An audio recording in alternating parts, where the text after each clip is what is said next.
ለምን እንዋሻለን? ዛሬ በዚህ ቪዲዮ ውሸት ተናጋሪዎችን እንዴት እንደምትለዩዋቸው እነግራችኋለሁ።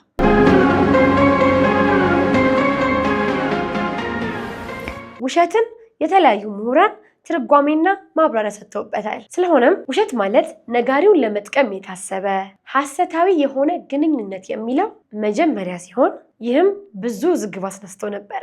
ምክንያቱም ነጋሪውን ብቻ ለመጥቀም ውሸት አይነገርም የሚሉ ውሸት ሆን ተብሎ የሚደረግ እውነትን የመደበቅ ስራ ነው ብለው መልስ የሰጡ ብዙ ወገኖች ነበሩ። ሁለተኛው የውሸት ማብራሪያ ደግሞ ውሸት ሰዎች ሳያውቁት የተሳሳተ መረጃ ከተናገሩ እንደ ውሸት አይቆጠርም የሚል ነበር። እኛ ዛሬ በዚህ ቪዲዮ የውሸት ትርጉም ወይም ፍቺን እናያለን። ውሸትና ውሸታሞችን ለመለየት ሰዎች በጥናት የተደገፈ ከቤተ ሙከራ እስከ ውሸት ማወቂያ መሳሪያ ወይም ፖሊግራፍ ድረስ ያሉ የተለያዩ አይነት ዘዴዎችን ይጠቀማሉ። ፖሊግራፍ ውሸትን ለማወቅ የሚለካው እንደ ልብ ምትና የመሳሰሉ አካላዊ ለውጦችን እንደመሆኑ የተለያዩ የግለሰብ ባህሪ ትክክለኝነቱን ሊወስን ይችላል። አንዳንድ ስሜታቸውን በቀላሉ ሊቆጣጠሩ የሚችሉ ሰዎች ውጤቱን ሊያሳስቱ ሲችሉ፣ ድንቁጥ ስሜታዊ የሆኑ ሰዎች ደግሞ በተቃራኒ ባህሪ ሊሰጣቸው ይችላል። ለጊዜው ግን ለኛ የሆነን ዘንድ የሰዎችን ባህሪ በማየት ብቻ እንዴት ውሸታሞችን እንለያለን የሚለውን እንመልከት። አንደኛ፣ ውሸትን የምንለየው ሰዎች በሚናገሩበት ጊዜ በሚያሳዩት ስሜት ነው። ይህ ስሜታቸው ደግሞ በአነጋገራቸውና በፊት ገጽታቸው ወይም ፌሻል ኤክስፕሬሽናቸው ይለያል። ሁለተኛ፣ ውሸትን የምንለየው ደግሞ የመልእክቱን ይዘት በማጤን ነው። ብዙ ሰዎች ውሸት ሲናገሩ እርስ በርስ የሚጋጭን ሀሳብ የመነገራቸው እድል ከፍ ስለሚል በዚህ ውሸታቸው እንደሆነ ልንለይ እንችላለን። ስሜታዊነት ላይ ሰዎች ውሸት ሲያወሩ አንደኛ ውሸት እያወሩ ስለሆነ የጥፋተኝነት ስሜት ይሰማቸዋል።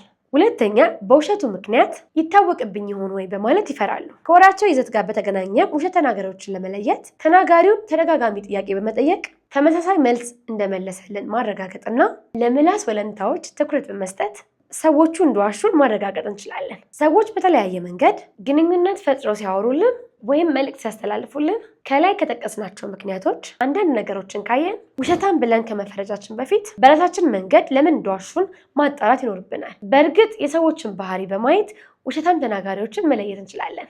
እውነት የሚያወሩ ሰዎች በሚያወሩበት ጊዜ ብዙ ጊዜ እነዚህ ባህሪያቶችን ያሳያሉ። አንደኛ፣ የሚያናገሩትን ሰው አይን ላለማየት የተለየ ጥረት ያደርጋሉ። አላስፈላጊ ቦታ ላይ ሊስቁ ወይም ፈገግ ሊሉ ይችላሉ። ተደጋጋሚ የሆነ መንገድ በእጅ ለማስረዳት የተደጋገመ የእጅ እንቅስቃሴ ያደርጋሉ። አንዳንድ ጊዜ ፊታቸውንና ፀጉራቸውን ያካሉ ወይም ይነካካሉ። አንዳንዶች ደግሞ ውሸት ሲያወሩ እጅጉን በፍጥነት ነው የሚያወሩት። እነዚህ ሰዎች ጥያቄ ሲጠየቁ ደግሞ እስኪመልሱ ድረስ በአንጻራዊነት ሰፋ ያለ ጊዜ ይወስዳሉ። መንተባተብ፣ ቃላት መደጋገም፣ አረፍተ ነገሮችን አለመጨረስ፣ እነዚህ ሁሉ አብዛኛውን ጊዜ የውሸት ምልክቶች ናቸው። እናንተ ካጋጠማችሁ ውሸታም ሰዎች አብዛኛውን ጊዜ ያጋጠማችሁ የትኛው ባህሪ ነው? እስቲ ኮሜንት ሴክሽን ላይ አሳውቁኝና እንወያይበት። ለዚህ ቻናል አዲስ ከሆናችሁ ሰብስክራይብ ማድረግ እንዳትረሱ።